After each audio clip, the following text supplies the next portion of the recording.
शिक्षक वृंद आणि समोर बसलेले माझे सर्व बंधू भगिनी मित्रमैत्रिणींनो, आजच्या आपल्या नवनियुक्त शिक्षण प्रशिक्षणाला आज शेवटचा दिवस आहे.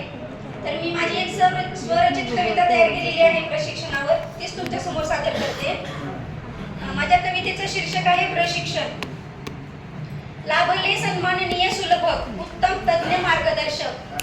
लाभले सन्माननीय सुलभ उत्तम तज्ञ मार्गदर्शक. ज्ञान रचना वाद पद्धतीने करू कार्य पारदर्शक. महाराष्ट्र निपुण करण्या शिक्षकावर जबाबदारी. महाराष्ट्र निपुण करण्या शिक्षकांवर जबाबदारी. शासन निर्णयाने संधी दिली लय भारी.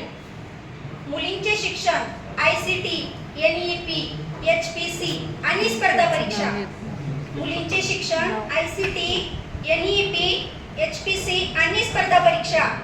ॲप ही कळले नवीन नवीन, ग्रामरली, एक्सेल आणि दीक्षा. भविष्यवेधी शिक्षणाने झाला शिक्षकांचा हलका भार.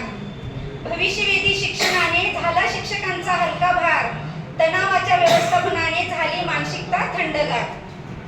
विद्यार्थी गुणवत्ता वाढीस करूया प्रयत्न प्रामाणिक. विद्यार्थी गुणवत्ता वाढीस करूया प्रयत्न प्रामाणिक. घडवण्या सर्व गुण संपन्न बालक, वापरूया तंत्रज्ञान आधुनिक. विविध क्षेत्रे कौशल्याने अंगी क्षमता रुजल्या. विविध क्षेत्रे कौशल्याने अंगी क्षमता रुजल्या.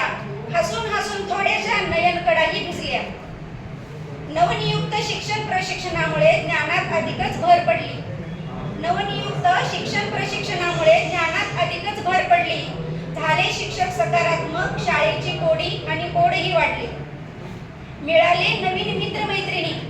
मिळाले नवीन मित्रमैत्रिणी, विचारांची झाली देवाणघेवाण. मिळाले नवीन